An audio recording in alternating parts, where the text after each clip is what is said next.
Jimmy James, Hey, welcome to the Bay, bro. well, thanks for having. I always wondered, growing up in the Bay Area, I think about Seattle as being such the far north, Mm-hmm. but we're all Southerners to you guys, right? Uh, Have you ever swam in the ocean here? Does it feel warm to oh you? no, let me tell you something. If I ain't got goggles on, I would not swim because I tried swimming once and sunk to the bottom once, and I was like, "Ooh, that was enough for me. I can't." Ever since Jaws, right? Uh, that and getting in the water and almost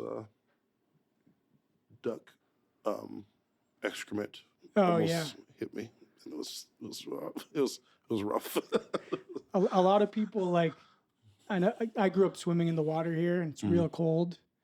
A lot of people, I have a lot of family down in LA, and they think of the Bay as being like too cold to swim in. But then you go up to Oregon or you go up to Washington, and that's like a whole nother level, man. Yeah, the first swimming experience was like Lake Washington, and yeah, I went too far, and then ended up at like not too deep, but just enough where I was just like, you know what, this is, and the duck poop got in my face. I was like, yeah, that was the end of that. No, thank you. That was the end of that. So I was like, I'll do swimming in the bathtub. Hell yeah. Oh yeah. Well, we're here at the historic Sweetwater. Mm-hmm.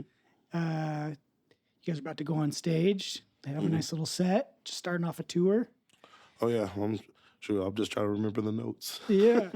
What was there like a particular impetus behind this tour? Is it a particular album or? No, I think it's just us, me coming back into the fold, into the group. And so, and then we just got with a booking agent, Medicine House. So we're under them now. Okay. And we're just going down the coast and seeing what happens, just throwing caution to the wind and playing certain places, and we'll see, Awesome. Just trying our best, but just out there having fun, It's just like that's the whole, the point of it is just like you're playing music and just bringing the joy to people. That's the greatest thing, in my book, to me. I can't speak for everybody else in the band, but that's how I see it, So, How'd you get started in music? I was banging away on my sister's drums, my late sister's drums, and she had them, so I would just kind of bang away on those. And she had a little acoustic guitar, but I would mess with that a little bit. And it wasn't until like I heard "My Girl" by the Temptations, and I Second That Emotion by Smokey Robinson and the Miracles, and those guitar parts really stood out to me. But I still continued to kind of bang away on the drums until one day we were like, I was like sixth grade, and a friend of mine was just like, we all swapped instruments, So I got off the drums, he got on the drums, I got on the guitar, and I kind of was just like ding, ding, ding, and I just liked it ever since. I said, man, I like this. I want to play one of these, and it went from there. What was your first guitar? First guitar I ever owned was I think it was like a $20 acoustic my mom got me. Okay. And it was really cheap, It's just like the tuning pegs were like not so good, so it's like every time you tune it would break. So it's like I had to get like wire pliers and try to tune it, but I didn't know a thing about tuning then, And so Some unconventional tuning. Right, unconventional tuning, whatever. It was out of key, stuff like that, whatever. But it was fun, and of course I busted every string, so I only had like 2 strings left. So all I could do is try to play the intro from Johnny Be Good. Okay, yeah, That was all I could do. Which strings you? I had my E and my B, as I remember, and that's all I had. And it was like I kept that as much as I could, and then go down the hallway trying to play. Of course, the vice principal like, "Hey, get out of here! You're making much racket," And it was just like I was like, "Whatever." That was my whole thing. It was playing the acoustics. Do you even playing today when you have all 6 strings? Do you still see those old patterns from when you were playing Pretty the much, T-string? yeah. I did that. And the funny thing is, when I started off playing left-handed, because I thought that was the way to do. I thought like your writing hand is supposed to be your fretting hand. So I didn't know that then. And then I was like, this is too hard. So I flipped it around and then played it that way. But You're right-handed? yeah, I'm right-handed. Okay. I can sometimes write with my left too, depending on what, and I still can actually play a left-handed guitar with the strings left-handed, and Really? still play the chords upside down. But it was just with that, it was really, it just, I just didn't know anything. I was just, I'm still figuring it out. but, um, but it was just like, I was just playing along, trying to play along the records or whatever I could hear at the time, and stuff like that. And then I wouldn't get a like electric until I got like a Harmony Rocket, which got at the pawn shop. I think it was like, maybe it was like, I don't know, maybe it was $100 and some. I can't remember exactly. And my mother like put it on layaway. So it was just like to pay it, because we didn't have a lot of money, but she put it on layaway, and I had that, and then that was fun. The neck was bowed and the jack caved in, but it was fun, Right. I was just like still trying to play along to the records and stuff like that. But I mean, I had loved that guitar too, How old were you? You remember? I was probably, so when I pretty much started was about, I would say like 12, I think, when I started. And then I wouldn't really get one proper until like, I was like 14, then I Okay. got electric. Yeah. And then, What kind of amp were you playing it through? I had got a PV, if I remember correctly, it was a PV Renown 112 solid state. Okay. If I remember that, and it had two big speakers. That thing was huge to lift around. And I would go, like, one of the guys I knew was a guitarist, he was an older guitar player, he was older than me. And I would go and watch his group play. And he had a tube amp. I didn't know things about tube amps at that time. I said, man, why is your amp so much louder? He's like, oh, it's tubes, He's like, you got to get a tube amp. And that's when I understood. And his amp was like, this big, Compact, yeah. It was like Music Man, I believe. And it was loud. And I was like, what is this? I didn't know they could be that loud. But that's when I understood about tube amps, So I went with that. And then I had got an Ibanez. I didn't really play, I had for a minute. But then the guitar I would later get, and it's the one that's on stage right now. My mom got it for me because she's like, we're going to get you a brand new one because we know you really want to play. And so I kept looking around. I was at the guitar shop, American Music, out in Tukwila, in South Center, sorry. It's no longer at that location anymore. But I remember I kept walking around. I kept looking at it. I kept like, oh, I want it. And I just kept, and I was like, and, I never asked my mother for much because I didn't really want anything, And she's like, I see you keep looking at that guitar. Go grab it and put it on the counter. I said, but Mom, how are we going to afford it? She's like, don't worry about it. She's like, you don't ever ask for much, so we'll get it. And I was like, and she put it on the counter. That's my baby. I named her after my favorite blues singer in the whole world, Bessie Smith. Smith. But I call her Bessie, though, So there you go. That's the name I got. But yeah, sorry to go on. No, that's beautiful. That's really cool, man. Was that the first, like your first guitar where you're like, all right, this is like, you're right, I'm going to sit with this one. Like that's the one. Yeah. Like I just knew, like, it's what I always say, like with guitars, and I've always said this, the name, or whatever you see, where people will tell you, hey, you should go get this, you should get that guitar. That's not really how I think about it. It's like a guitar is supposed to be, and I'm sorry, I'm trying to gather my words, but with guitar, it should be an extension of your personality, extension of you, period, of who you are as a person. And wherever the name may be, it depends, to each their own, but it should be that type of guitar where it says everything you can't say with your voice sometimes. It says within. And it should make you, when you pick it up, you should be able to smile. You could have the worst day, but you pick it up, it makes you smile. It makes you create things that you're thinking about or improve upon them, but think of things, sorry, I messed that up. It's all good. It will make you create things that you hadn't thought about. And it's all about like whatever you're feeling. If you're feeling sad or you're feeling happy or you feel whatever that may be, you when you pick it up, it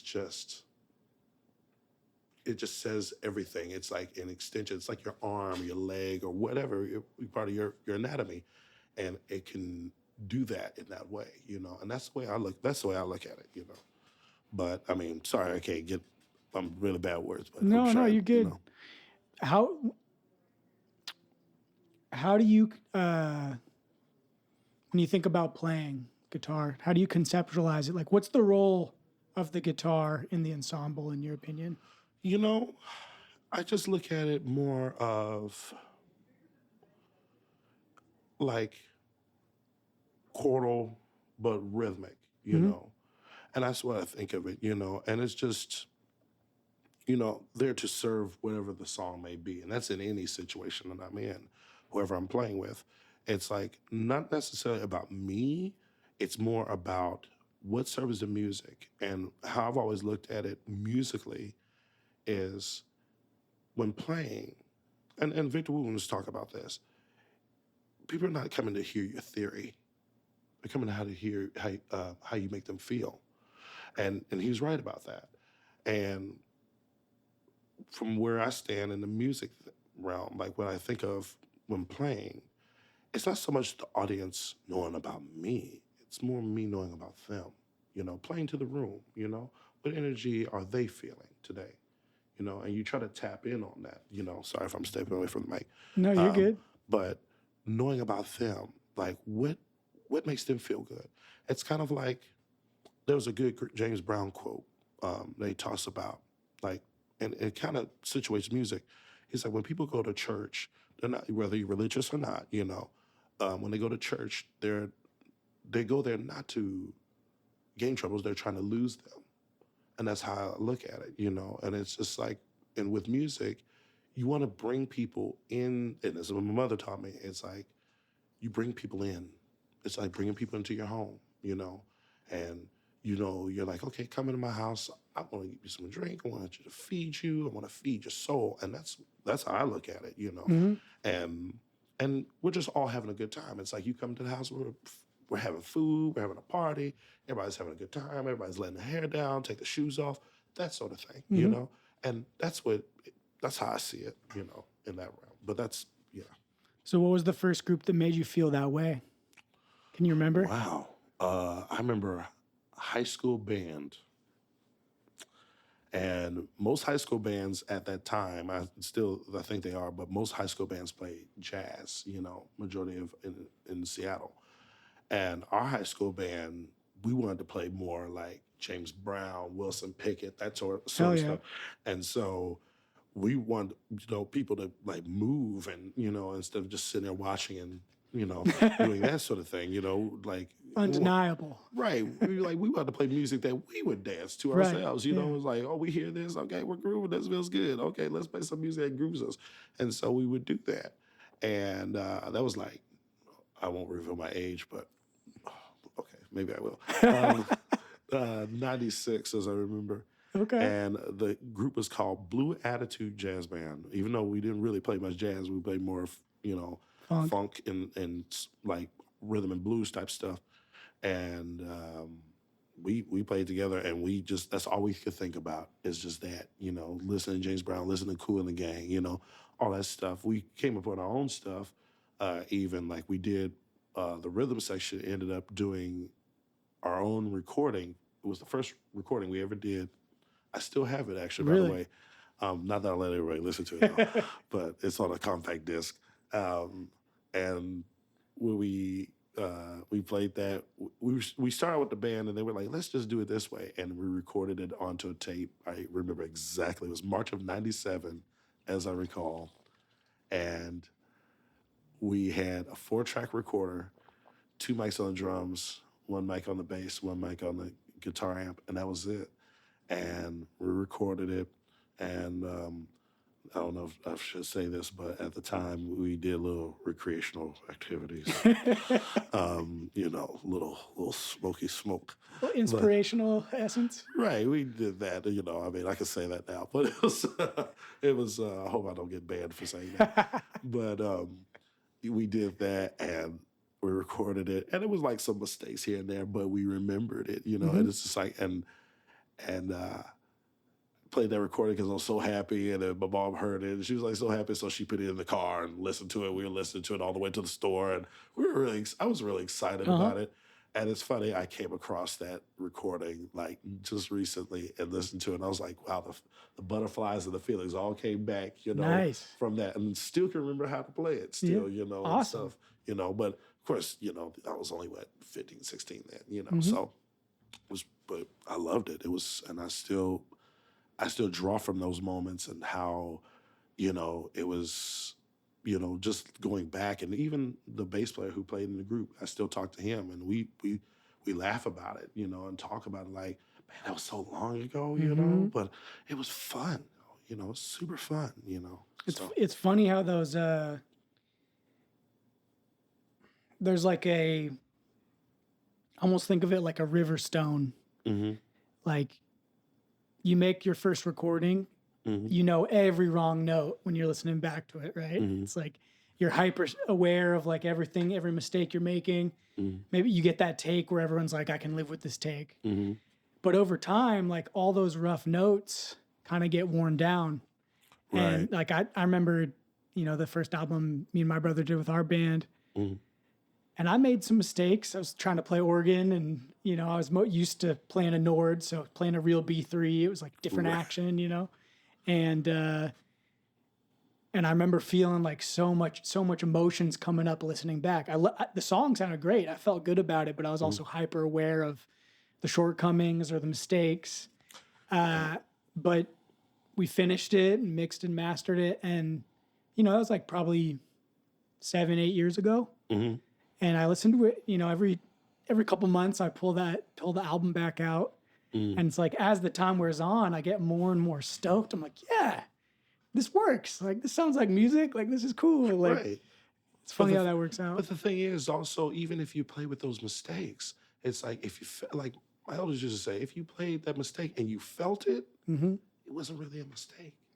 I like that. You just felt it in the moment, And it was just like, you can sit there and you're like, and it's like, but I felt that, so it felt good, And you just go with it, And so, I mean, everybody's probably somewhere, every artist, your favorite artist, probably there's recordings where you would never know. You're like, oh, I didn't know there was a mistake. Like Hendrix was, I think it was Mitch Mitchell or No Redding was talking about, they did Wind Cries Mary. And the version, I don't know how many people know this, but the version that they did, they were like, they did it. They said, oh, there was a ton of mistakes, so they recorded another version, but it didn't have the same feel. So they released the one that we all hear now with all the mistakes. Now, the thing is, we'll never know what those mistakes are because all three members are gone now. So they only knew what that was, Right. but we will never know, And, that's the beauty of it. I love that song, of course. I don't know where the mistakes are, but they knew where those were, but we'll never know. What that is. But at the end of the day, long as you play what you feel, like a great quote I've heard by the great late James Jamerson, who played on every great Motown record from My Girl to What's Going On, Man High, and he told his son, and I remember I was watching Standing Shadows of Motown, and his son was talking about it. He said, it was James Jamerson Jr. who mentioned it. He said, to his son, if you don't feel it, don't play it. And I said, that was enough for me. I was like, that's all you had to say. I was like, that was the most jiggest quote from a jiggest bassist, and hearing that, and it just made me listen to music a whole different way because, I didn't know much about him until, I was listening to those records. I was like, man, who's the guy on the bass killing it in the background? What is he doing? He's doing these things I had never heard before. And I wanted to know more about him. And then when I started doing research and I heard that, I was like, that makes sense. Because everything he played on, he felt what he was playing. Yeah. And it rang true through all of that. And, and that's just, I mean, that goes with any art that you do, you know, whether it's music, whether it's drawing or whatever, as long as you feel it and that's in your heart, and you know, and only you know what's in your heart, that it is. You know, nobody else can speak for you on that. It's just, that's just you. And that's how I see it, you know. But like I said, to each their own. Everybody does their thing differently, and that's what makes the world a unique place, you know. For sure. You know. How would you explain the pocket to someone that never played an instrument before? If I had to say it, pocket, it's like, of course, I'm gonna quote James Brown all day. You know what I mean? Like James Go Brown, right like ahead. James Brown, like if it's on the one, that's it. Like if James Brown goes like this, you like you get off the two, and you're like, okay, you take a song like Superbad, and he's like 1, 2, 1, 2, 3, hit it. Bah.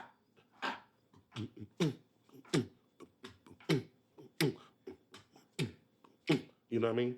It's like that pocket is so strong Yeah. that you can't you're every part of you, like they say back in the day, don't let don't let your backbone slip. You know what I mean?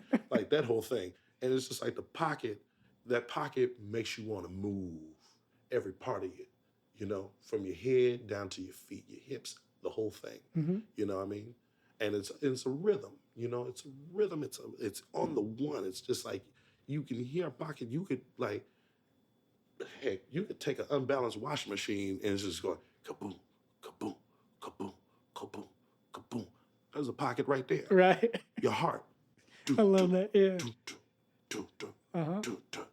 There's a pocket. There's a rhythm. You know, and it's just, and it makes your head move. It makes your head. You know, like you hear something, you're just like,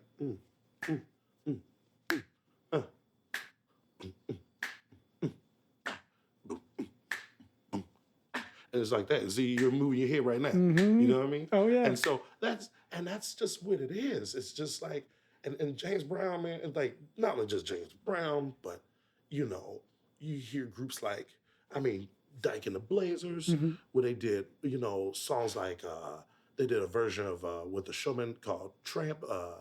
They did that one. Who else? I mean, you can even the soul stuff you heard, like you could take Mustang Sally by the Wicked Picket, and you hear that, you know, it's like boom, boom, boom, boom. You're good. Yeah. Boom, boom, boom, boom, boom, boom, boom. You know what I mean? That's the pocket. Motown, same thing. You know, Motown, even though it's a pop label, you know, you hear a song like "Shotgun" by Junior Walker and the All Stars. And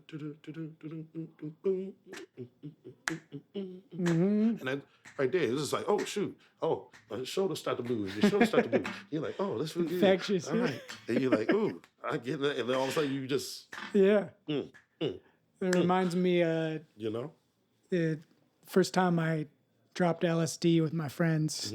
We can talk about these things here in this modern day and age. We were up in the Sierras in the mountains, like 11,000 feet.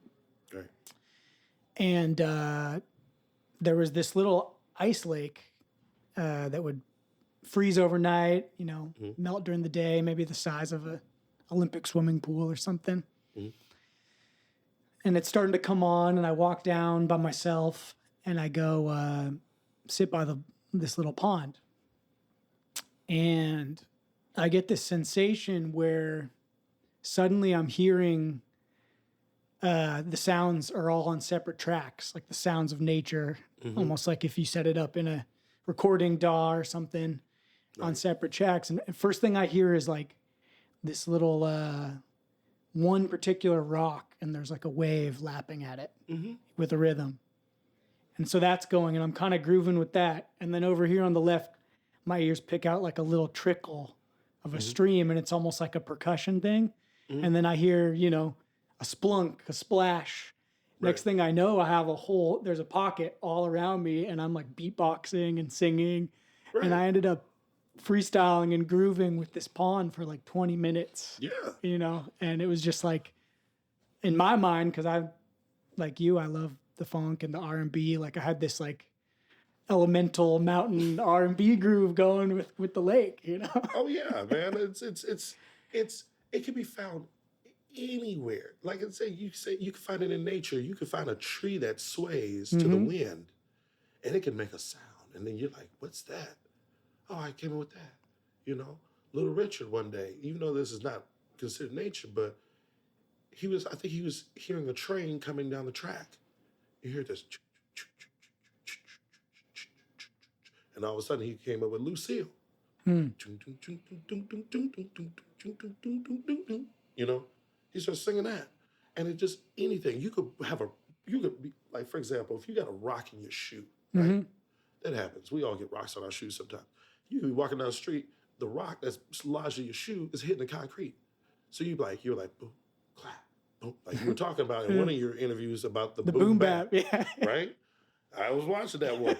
And there's your boom bap right there. You're like, boom, clap, boom, clap. You're like, boom, clap, boom, clap. You're like, ooh, I want that. You know what I mean? And it's just, and it becomes what my friend calls a mantra. When you get in that groove and you get in that space right there. It's like you take James Brown, you take Fela Kuti, right? James Brown, James Brown will go to the bridge, let the musicians do their thing, and then kind of let them go, and then let them go back. Where like Fela, he, there could be a one chord groove that can last for 15 minutes. Oh yeah. But you have the same energy and the same thing happening because the repetition part is the hardest part. And I mean, there's certain James Brown songs, like he did a tune called Honky Tonk Popcorn with Bill Doggett. If anybody's never heard it, you probably can't find it on Spotify, but you can find it on YouTube. And there's a 45 of it. And he's like, Honky Tonk Popcorn. And here comes Bootsy. Boom, boom, boom. You know what I mean? And they're just like, in the pocket. And he's just laying on that whole thing. And the drums are just like, they hit on the one every time, and it was just that, But then again, it can be found in nature. And that's the thing about music, just in my opinion, like it's wild where it just came from, how humans just came up with this. It comes out of thin air. We don't even know. Brains hold this, and it's even crazy how our brains hold what they hold, And it's just a wild thing of how it just comes about. And it, because I think they said music was supposed to be like a prayer to the gods, as they said. At least that's what I read. I could be wrong. But do you need us to adjust the mics at all, Ryan? We're good? But we got the opening band warming up, so. Oh yeah, no, they're playing over there, so you're probably gonna hear them in the mics, but it's okay. No, I wanted to ask you, when you step out on stage, like let's say you're going to go sit in with a group, and the band's going, and they got the pocket going. As a guitar player, when you step into that, what is your, like, how do you find your groove, and like almost like a fish slipping into a stream, like what's your approach when you're stepping into a pocket? How do you join in? It's like, as I was mentioning before, it's like, trying to serve the music, whether if it's a jam or not, it's just more of like using my ears and listening to everybody around me. Okay, if there's another guitar player, okay, he's playing that part. Okay, the horns are doing that part. Okay, they're doing that. They're doing that. So I'm not trying to necessarily fill up the space. I'm just trying to find a part that just is minimalist, but still adds a part to the tune. You could sit there and the band could be like, I don't know, if I made something up like boom, boom, boom, boom, boom, boom, boom, boom. I'm like boom, and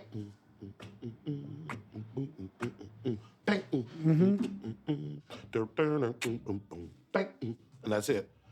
I don't have to add too much. I don't have to be too busy, because at the end of the day, we're all trying to hear each other, and we all have our separate voices, but we're all having a conversation, not just each other, but everybody who's in the room. Yeah. We're all talking, and it's like, I may not have much to say, but I'll say it in one note, if that's the thing. I don't know, if that's the good terminology, but it's more just I'll give you an example. One of my friends, Owar Runga, he played with Macklemore.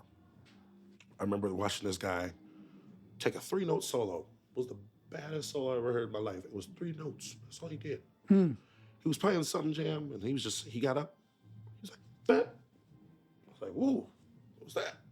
What instrument? He was playing trumpet. Okay. And he got up. Bam. I was like, ooh, what was that? I was like, and he went, bam, and he was done. He put the horn down and walked off. I was like, man, that's the best solo I've heard in my life. You only played 3 notes. You felt it. And I felt that. I was like, 3 notes. That's all he had to say. He said all he needed to say in 1 note. Right. I was like, and it changed everything I had thought in music when I heard it that way. And it was just, you can say, it's like having a conversation, you know, that's what it is. That's what music really is. But it's a universal language where if somebody from another country may not speak the same language as you, and you can't understand them, but they can't understand, you know, vice versa. But at the end of the day, it's like we start playing, we understand each other that's an A minor, right, or a G major chord or whatever, you know, that sort of thing, you know, and that's where music is. It's that universal language that I'm sure everybody can understand. You know, we all got a heartbeat, right? We're all drummers. That's exactly. what I like to say. That's rhythm starts there. Or was that song? What was by Delay? Groove is in the heart. You know, there it is. You know, but I don't know. You mentioned that. You mentioned like groove and pocket. So I was like, wait a minute, I remember that tune. But yeah. Well, I like what you said about, you know, those extended like Fela jams or the JBs. There's this phenomenon that I've noticed. You know, me and my brother, we kind of started doing these backyard boogies during the pandemic in our backyard. And I'm playing bass, he's playing guitar. I just want to be in the pocket. I just want to, even if it's just like a 1-chord groove. And we go to these parties and we would start playing just a funk tune and we would just sit in it for 5-6 minutes. And just feel it. Just really, you know, maybe it starts with one thing and we're not really making many changes, but over the course of that time, it's like the groove ripens and suddenly the notes that we're playing, like there's like a new meaning to it. Like there's a new emphasis or, you know, a new flavor to it. And I think that's something that artists like Fela, you know, you listen to a Fela track and it's like the same 3 notes, but all of a sudden you're like, this means something completely differently than it did. That's all you need. Really, like it's really all you need. Like it's funny you bring that up because it comes to mind. There was a thing we did one night at the Sea Monster, and some friends we were all playing, and we started playing James Brown's Lick and Stick, which is E flat. There's no bridge, no nothing. It's just the same thing. It's just like the bass line is like do do do do do do do do do do boom do do do do. And then the guitar's like, and the organ's like, king, king, king, king. And we played that for 15 minutes straight. 15 minutes straight. Crowd was moving. They were like, we didn't change a thing about it. I said, if we do it, it's got like what James Brown said in Funky Drummer. He said, don't do no solo, brother. Keep what you got. Because you turn loose, it's going to be a mother. You know what I mean? And it's true. And so when you got that groove going, you're like, man, this mantra is hitting. This groove is hitting. And you know when you sit around with your friends, you hitting it with like, this groove is hitting. And you know it's cooking because you stirred up that pot's getting boiling. For sure. And you get that stew going and you're like, okay, it's cooking right now. Everything's cooking. It's cooking right now. And everybody is feeling, the crowd is like moving. And it's like, man, you don't want this song to stop. We can play this for 15, 20 minutes if we need to. But it's fun. And then everybody's having a ball. And that's keeping that mantra going and you keep that cooking. Man, ain't nothing like it. It's undeniable. I mean, I remember this moment, we were at this Halloween party and we're playing this Ghostbuster funk kind of reimagined Ghostbuster, deconstructed, if you will. Right. And I'm looking around the party, right? And we got a nice little group of people dancing up front by the stage. But the moment that it hit me, I look across the party and I see these 2 girls having a conversation. They're not even watching us, but they're like, Mm-hmm. Like they don't even know that they're feeling it, but they can't not move. And that was the moment where I was like, I'm doing my Right. job, like Right. The music hits the soul. if people are dancing, that's all that's what I want to make from music, Right. And people, and that's also the groovy thing about it. It's also that when people come to a show, it's just like the thing about it is like having people who they could have had a bad day that day, And I remember one situation I'll never forget, not to get dark or anything like that, but I remember there was a situation. I was at this club we were playing at in Seattle, and there was a gentleman who told us later he had he had such a horrible day, and he wanted to end his life, and that's what he was on his way to doing. He was going to go home and end his life, and he walked by, heard the music, drew him in. He's like, I'll just step in here for a minute. He ended up staying the whole night. And after that, he said, man, I was on the way home to kill myself. That's what he told me. And he said, but if I hadn't, but then the music felt so enticing, I forgot how bad my day was. Nice. And he's like, and the man is still alive today. That's a good thing. Music saves. Right. It's a great thing. And if you can, change somebody either one way or another, if it's through music or it's advice, we're all talking amongst ourselves and getting to know each other, and helping pick each other up, if it's in music or arts or just having daily conversation. That's how you make the world a better place. At least you try it. One way or another. Yeah. But it was just, it was a life altering thing when to hear that. It was just like, and that's more worth than anything else in the world. If somebody comes along and they're like, I had this day and this just made my day so much brighter. That's priceless. You can't pay for that. Right. You can't pay for that. You know? And I mean, yeah. Sorry to get dark. No, that was light, man. That was uplifting. I mean, even just on the way out here, I feel like I'm such a podcast addict these days. It's taken up a lot of my bandwidth of listening time. I've found that when I listen to music these days, it's in a much more almost utilitarian way. Like I put a song on or I put a playlist on, or it's almost like for an effect. Like if I'm going to work out, I'm putting on some 90s hip hop because it's going to get me pumped. I'm going to get a little adrenaline. I'm going to be able to run faster. Right. And I'm on the way out here today to come do this conversation with you, and I put on your guys' album.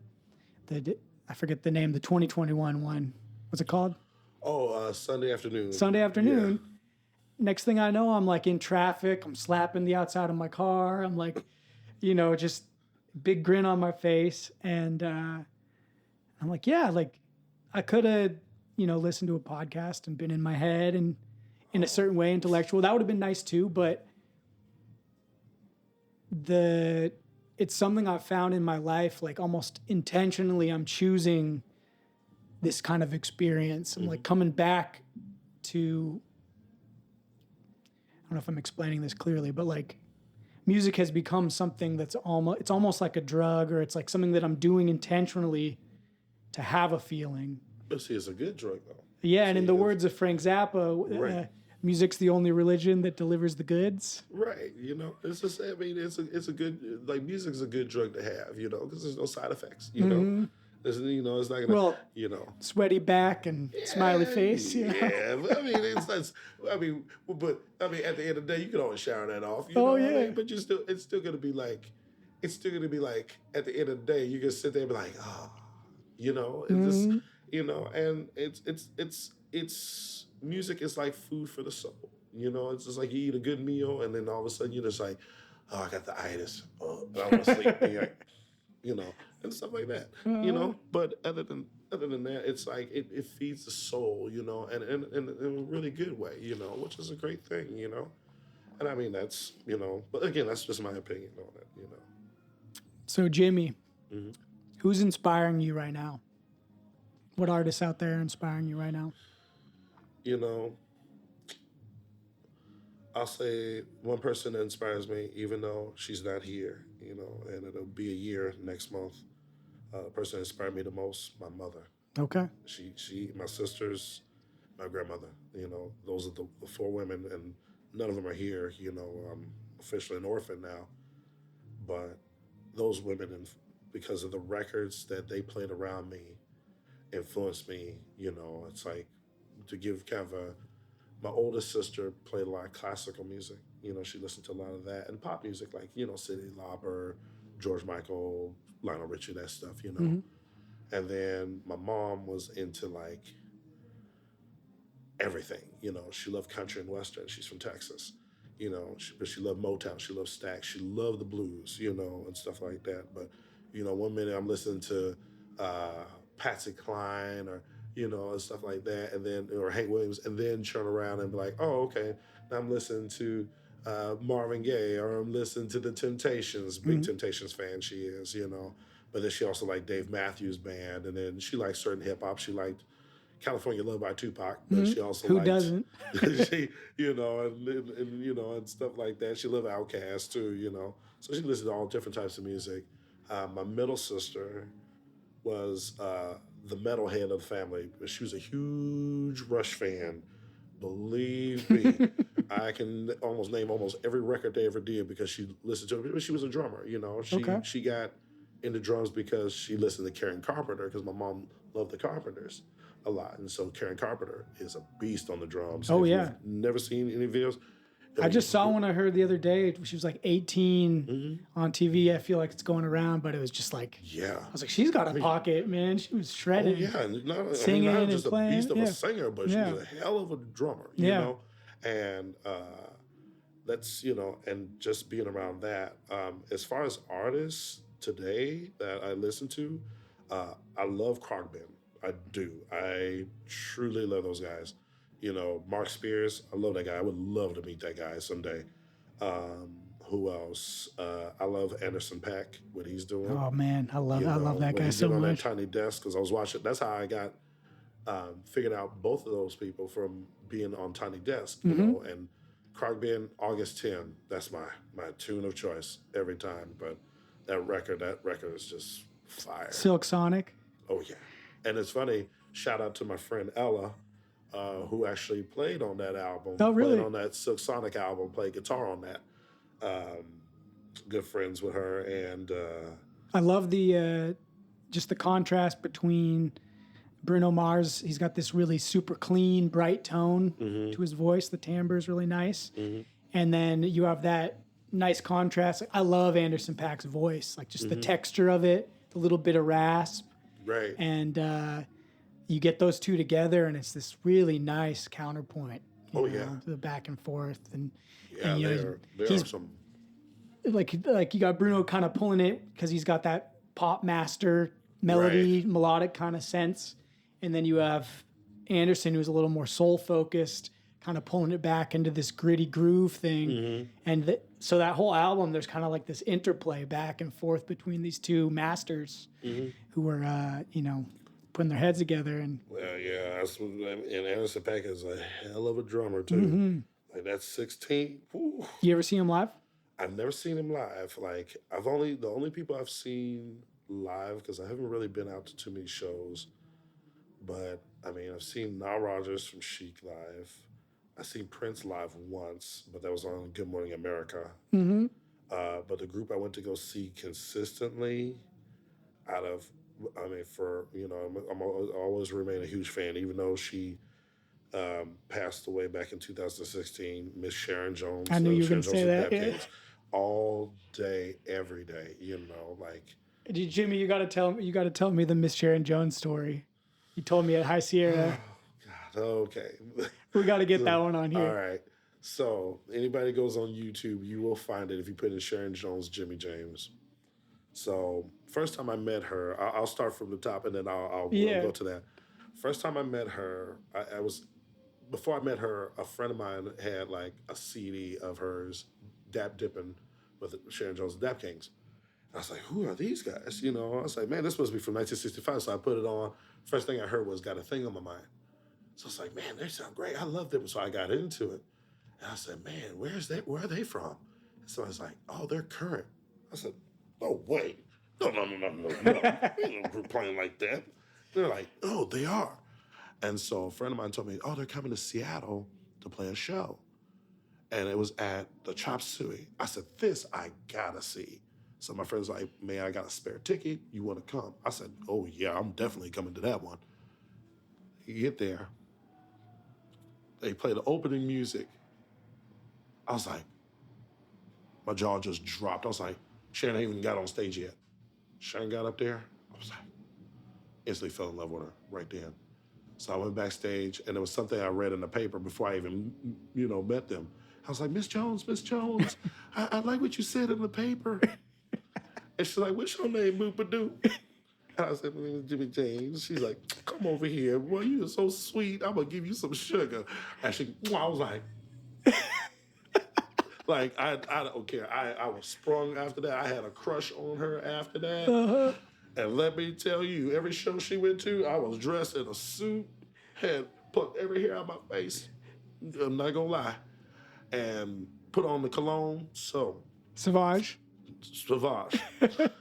I'm not supposed to be telling everybody that, but that's okay. So the night that she played at the Moore Theater, David, our drummer, he was there. And I said, man, I hope I can sit in with him, because I always told friends, I was like, God, they would be one of my favorite bands. If I could ever sit in with them, I'd be happy.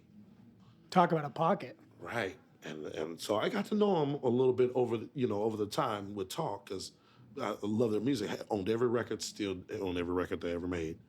So I said, some friends had messaged her, which I wouldn't know until later. It's like, oh, Jimmy, it would be his dream to sit in.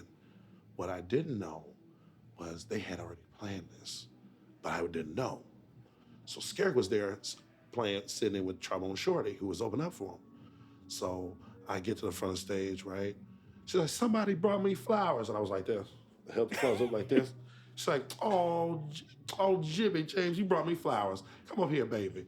So I get up there. I'm shy as I always am, because I always get nervous. Whenever she sings to me, like, one thing is for certain, I will melt like chocolate on a hot sunny day, right? So she gets up there, she's like, you look good. Oh, this is Jimmy James, right? And so she's singing to me, right? Every time. And you're just standing on stage? And I'm standing there with my hands in my pockets. My hands are sweating, mind you, right? She touches my face. I'm like, I get all giddy. I'm like, like I couldn't help myself.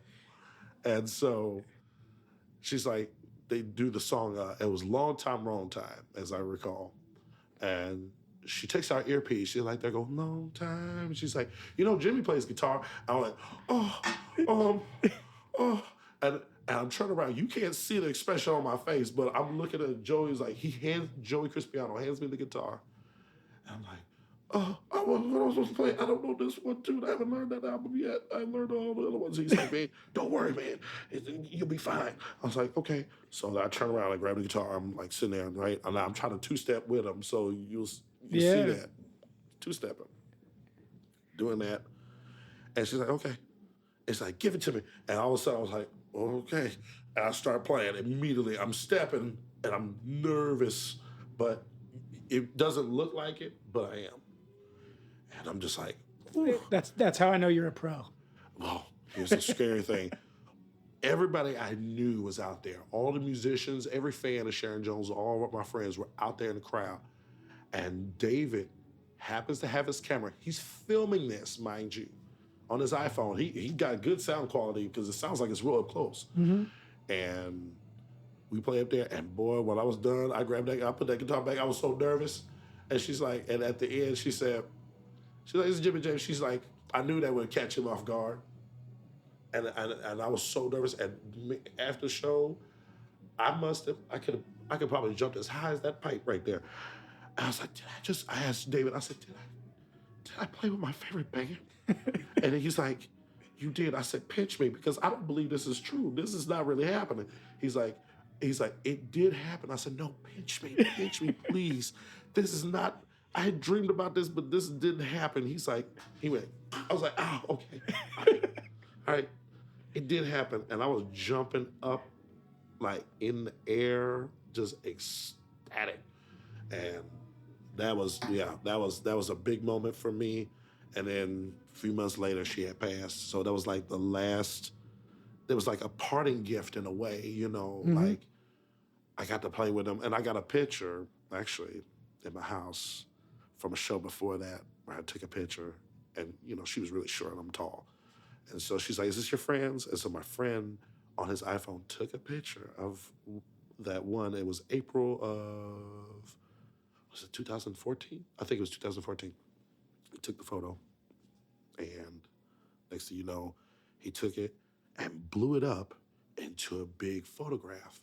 And he put it in this big picture frame, handed it to me. He's like, I know you'll cherish this. And he gave it to me. And I still have it on my mantle of Sharon Jones.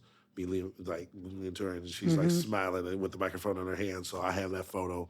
Very happy on that photo. I keep that around. Man, that's so beautiful. Sorry to go on a tangent there. Yeah, but no. You brought up Sharon Jones, and I was going to get excited. I knew it was going to make your face light up. That to this day, I think it's my favorite holiday album of all time. Oh yeah, the Christmas album. Oh yeah, Christmas Holiday Soul Party. I think. Oh yeah, and I got the poster of that too. Yeah, no, the was it Ain't No Chimneys in the Projects? The first song on that one crushes. I like Little Drummer Boy. Yeah, that's a great Little Drummer Boy. Now that's when you talk about pocket right there. That I heard it like ding, ding, ding, ding, ding. It's just like bum bum bum bum bum. I was like, ooh, who took Little Drummer Boy and did it like that? Right. That was like my two favorite Christmas albums. Well, I have to say my favorite Christmas albums will be that James Brown's Soulful Christmas and Kelly Finnegan's Holiday album. Oh yeah.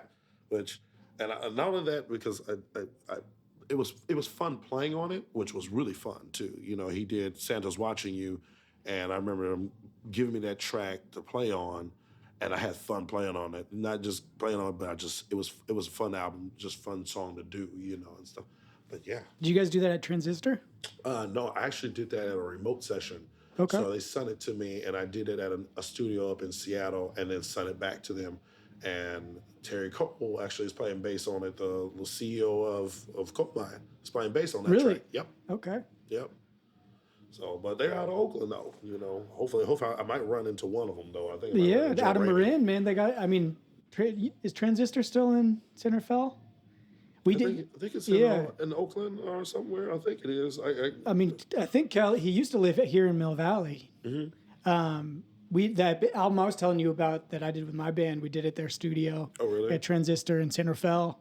Oh, yeah. And he engineered the whole thing for us, and it was like, I was a huge Monophonics fan, so it was trying to sit down and play, and like one of my idols is like doing the tracking with us, and it was a big moment. It was like I was aware of that I'm trying to play organ, and like one of my favorite organ players is like running the boards, Oh, yeah. And so I was, like you were saying, I was very nervous, but then it also, I think, it's like a certain amount of that nervousness, like, will push you to perform, and you can feel that the meaning, the feeling that was in the room comes through, Oh yeah, and Kelly's a great guy. Like, I mean, I've been in the studio with him. Like, I remember I came down here and did a studio date with him, and like it was just it just wrote some stuff, and it was like, let's see what happens. I mean, hopefully it'll be released. I don't know when, but only time can tell. When it's supposed to be right, it'll be released. And then coming down to California once more to work at Dap Tone for the Scone Cash Players album, and working under Gabe, and stuff like that. And I can notice the similarities between the two of working with them too. It's just like how. And their wording is different. You do it too. You're like, okay, how's this go? Oh, that was nice. Yeah, okay, we got to do it better. All right. Oh, that was good. Okay, you still got a ways to go. It could be better. And he's like, man, that was fantastic. Okay, that's the take. Stuff like that. But it's easy to work with, and I mean, their approach to music and how they're into it. And just when you're talking with cats who are like into the soul music and understand it, it's just like, and it makes it just easier because you can pick from references like, oh man, you're familiar with the Delphonics? Okay, you familiar with the Stylistics, or are you familiar with Fame? Fame Studios, and with cats like that, the same thing happens. I'm throwing my good friends and your friends of them as well. California Honey Drops, love those guys. Shout out. Same, What's up, boys? them guys, amazing. Love those guys. Like ever since the first time I met them, that was years ago. Shoot, how long? Yeah, how'd you meet the Honey Drops? It was about a little over 10 years ago. That was one of the groups I was playing with, called F2D, was opening up for them at the Tractor. Yep, that was the Tractor, I remember. And I was sound checking with People Get Ready by Curtis Mayfield. And I was like, man, we played that one. And they were like, would you like to join? You know that song? I said, of course I do. I'm a Curtis. The Impressions, of course. He's like, would you want to play that with us? And that's how we got to know each other from that day on. Met on stage right then. And it was like, we had our love of the Impressions. And that's how I got to know Lorenzo, Lesh, everybody in the group. And, and it was just, yeah. And just with soul music in general, it's like we could talk each other's ears off about that for hours. Same thing with Kelly, and same thing with Gabe. And yeah, they all know the knowledge is deep. The knowledge is deep, and that's until like 5 a.m. in the morning talking about that stuff, because it's like, oh man, you heard this? Oh, have you heard this record? Oh, check this record. Well, check. Oh, you heard that record? Oh, well, you gotta check it. Oh, and they will be like, okay, listen to that. Oh, I dig that. What's that name of that record? Okay, I'm gonna take that one. What's that record? For sure. What's that record you playing? Oh, I need to know that one. Oh yeah, becoming friends with the Honey Drops was realizing that all my deep cuts were played out. It's like all the things that I thought were like my rare grooves. And it's like, oh, I've been listening to that for years. Like, check this out. And I'm like, oh, this is like, there's like this level of sophistication of people that have like really dove into these old recordings. And like, I know Lesh is like someone that has gone and like almost like mined these rare B-sides that like found some rare obscure album. And there's, you hear it in their music. Oh yeah. If you do dive into that world, you're going to come up across a trumpet line. And that's happened to me before. I'm like, that's where he got it. It's like some obscure little half measure riff. Right. And I'm like, oh, that's in, one of my favorite Honey Drop songs. Of course it's evolved, it's changed, it's gone through the Lesh filter, but the knowledge is deep, man. Oh yeah. And it's just like, I remember they would put out songs like, hey man, do you know Can I Change My Mind? I'm like, Tyrone Davis? Yeah, of course. What can you do it in? Because I'm playing this group. He's like, well, we do it in this key. I said, oh yeah, I know that tune. They're like, okay, you know that one? There's a hole in the bucket. Right. Just one, and like, you know this too? Oh yeah. And then they hit me to I'm in Love, the Wilson Pickett version. Of course, Bobby Womack did it, Aretha did it, and but more familiar with the Wilson Pickett version, and every time I see them or get up to do one of their tunes, do Broke Down, and did them live at the Manor, on electric sitar, which was fun. Oh, that's right. You were part of that session. Yeah. It was fun. And, we did one other tune. What was it? Who was it by? Yes, I'm Ready by Barbara Mason. I remember we did that one. And then her son had heard it and I think brought it to her attention. And she was really happy that we had covered that tune. That's awesome. And I was like, oh yeah, Barbara Mason, I grew up hearing that, and you just hear this stuff. And then with the late, what's his name? Hughes. He did, was it not Jimmy Hughes, was it? No. Why am I drawing a blank? So, Jimmy, you may have already found it, but I like to ask my guest this question. Okay. What is your holy grail? And as far as guitars? As far as life, art, love, music, we can talk about musically or creatively. What's your holy grail? I will. Before I get to the guitars, I will. My inspiration, and it always has been. I'll say it again. My mother and my sisters, my grandmother, their spirits is what's riding on my back. Their name. I'll try not to cry here. Sorry. But that musically, blues is always my root. That's where my roots are from. with the soul music and rhythm and blues and stuff like that. Um, does this also include guitars? Sure. Okay. Whatever you want it to be, man. The guitars would be the silver tone and the white strat, and stuff like that, and that's just, and all those, and my mother was the one who got me, again, as I mentioned before, the white guitar, and but my mom being, the biggest loss of my life, more than anything, um, she, if it wasn't for her, a lot of times she was the one who, try not to cry. Sorry. It's all good, man. She was the one who always, pushed, like, whenever I would doubt myself, sorry. When I would doubt myself, she'll always be the one to be like, you need to take a leap of faith, and she's like, you can't be scared forever, and I said, but Mom, I don't know if I'm as strong as you. She's like, you're the strong one. You just don't know it yet. I said, Mom, how? How can I be as, I mean, you look what you've done, and she's like, but she's like, you don't know unless you try. You can look back on it and say, you know what, if you mess up, you mess up. But at least you don't regret it. At least you can say, you know what, I went out there and I did it. But you don't know. You don't know. The world is a big place. Life is short. Go out there and try it. She's like, I was scared like that. She's like, don't do what I did. Do better than what I did. And I said, she's like, I said, I don't know what I'm doing. Most of us don't. That's what experience is for. You don't learn nothing unless you go through these struggles. If you didn't go through the struggle, you wouldn't learn anything. I said, Mom, with all you know, you should have wrote a book, on life. And she's like, nah. She's just like, she's like, well, you will learn this and you will learn it throughout time.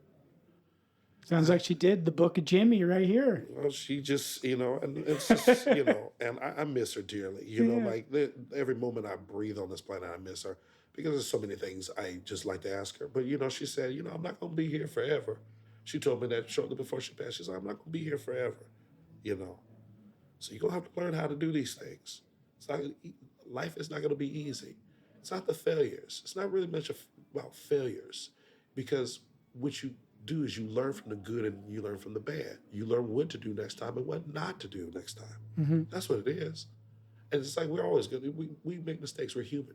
We're not perfect. But we learn from our mistakes, and then you learn back. And we don't know why these things happen. Like she always used to tell me this. She's like, everything happens for a reason. We sometimes don't know why. But it teaches us something. Maybe you won't learn it right away, but later on you will. You look back on it and say, oh, this made me stronger. This made me learn something. Yeah. And it makes you, what makes humans resilient. And well, now also, I think this is my why you should study music or why you should study art pitch. Mm-hmm. By developing a creative outlet, mm-hmm. as you yourself have done, it's like you're going to be okay. Whatever life throws at you, mm-hmm. you have the mechanism to make sense out of it and to, you take that experience, whether it's pain, pleasure, joy, sadness, mm-hmm. and you get to weave that through your soul into your art. Mm-hmm.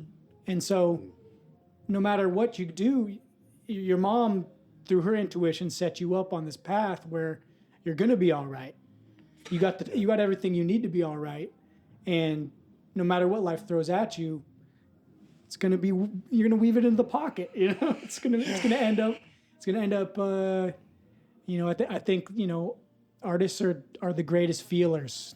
Our role is to get in there, we feel, and then we try to share that feeling. And, she always just knew what to say, like, everybody who ever, when they were at her funeral, same thing. Everybody said the same thing about her, was just like, she would meet people and then, come back a changed person. Everybody who ever, people who showed up at her funeral, was a lot of people there. Mm-hmm. And she had a full house, and people were there, like people I didn't even know were there. And she said, you know, your mom gave me advice on this, and I'm a better person because of it. Or somebody else said, oh, I learned from her, and I'm, you know, I'm alive today because of your mom, you know. And I'm like, wow, you know. And she not people basically said on the podium, they said she didn't only mother you, she mothered everybody she came in contact with. You know, she had that gravitational pull. Once you got in her orbit, you couldn't back away, because Mm-hmm. now she's going to give you some advice. She wouldn't preach to you. She'd just give you advice and say, you know, you can take whatever you want from that. Yeah. But at the end of the day, is she always mentioned to me, at the same time in the world, you know, if you see somebody down and they need help, help somebody along the way. Mm-hmm. Bless somebody like you've been blessed. You know, What was her name? Marie. Well, That was rest her in name. peace, Queen Marie. Queen of the Sea is Queen in of the French, Sea. and Wow. she would. And that's what everybody said about her, was just she would do that, and Right on, man. you know. But that's I learned a lot from her. You know, I learned a lot from her and my sisters, and you know, I wish, you know, if I had my wish and I could have them back, oh, they would be here. You know, and there's no doubt about it. And I'd be a happy person. You know, Mm-hmm. so. Well, I'm sure you carry him along with Oh, you. all the time, every day.